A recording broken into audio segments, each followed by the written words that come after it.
मुस्लिम बहुल सीटों पर रणनीति के तहत खुद प्रत्याशी देने में कंजूसी बरतने वाली सपा और कांग्रेस गठबंधन के कई नेता बहुजन समाज पार्टी पर भाजपा की बी टीम होने का आरोप लगाते रहे हैं, पर बसपा ने कई सीटों पर ऐसे प्रत्याशी उतारे हैं जो सीधे तौर पर भाजपा की टेंशन बढ़ाने वाले हैं। बसपा की राजनीति पर गहराई से नजर रखने वाले प्रोफेसर गोपाल प्रसाद कहते हैं कि बेस वोट पर मंडराते खतरे को ध्यान में रखते हुए बसपा ने एक बार टिकट का वितरण रणनीतिक तौर पर किया है, जिसकी जितनी भागीदारी उसकी उतनी हिस्सेदारी बसपा का नारा रहा है। मायावती ने इससे आगे बढ़ते हुए अब तक जो 55 टिकट दिए हैं उनमें 14 मुस्लिम हैं। यूपी की आबादी में मुसलमानों की करीब 20% हिस्सेदारी है, जबकि बसपा 25.45% टिकट मुस्लिमों को दे चुकी है। दूसरी ओर गठबंधन ने अब तक घोषित 72 सीटों में से 7 टिकट ही मुसलमानों को दिए हैं।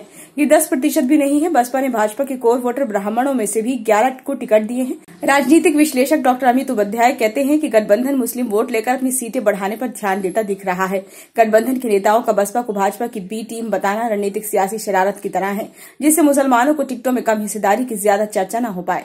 मायावती ने भाजपा के कई चर्चित चेहरों के सामने अपने रणनीतिक कैंडिडेट उतारकर गठबंधन के नेताओं के आरोपों से पिन छुड़ाने और भाजपा की बी टीम होने की धारणा को तोड़ने की कोशिश की है। करीब 10 सीटों पर बसपा भाजपा की चुनौती बढ़ाई गई है। जौनपुर लोकसभा सीट का पिछला चुनाव भाजपा हार गई थी। इस सीट को निकालने के लिए भाजपा ने कृपाशंकर सिंह को टिकट दिया है। कृपाशंकर महाराष्ट्र में कांग्रेस सरकार में मंत्री रहे और मूल रूप से जौनपुर के ही रहने वाले हैं। अब मायावती ने ठाकुर समाज के ही बाहुबली धनंजय सिंह की पत्नी श्रीकला सिंह को टिकट दिया है। धनंजय जेल में है। श्रीकला जौनपुर जिला पंचायत के अध्यक्ष हैं। समाजवादी पार्टी ने यहां से बाबू सिंह कुशवाहा को टिकट दिया है। एक जमाने में बाबू सिंह मायावती के आंख कान होते थे। मेरठ में भाजपा ने अपनी सिटिंग सांसद का टिकट काटकर टीवी सीरियल रामायण में राम की भूमिका निभाने वाले अरुण गोविल को प्रत्याशी बनाया है। भाजपा त्यागी समाज को अपने समर्थन में मानती रही है। कई त्यागी नेताओं को महत्वपूर्ण पद और प्रतिष्ठा से नवाजा है। मायावती ने मेरठ से देवव्रत त्यागी को प्रत्याशी बनाकर भाजपा के कोर वोट बैंक में सेंध लगाने की चाल चलकर टेंशन बढ़ा दी है।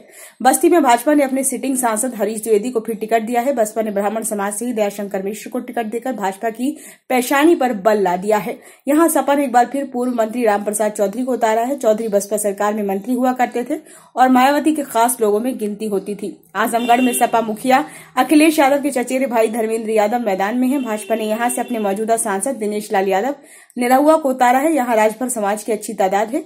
इस समाज को साधने के लिए भाजपा ने ओम प्रकाश राजभर की पार्टी सुभाषपा से गठबंधन किया है, पर बसपा ने अपने पूर्व प्रदेश अध्यक्ष भीम राजभर को आजमगढ़ से उतारकर भाजपा के समीकरण की चुनौती बढ़ा दी है।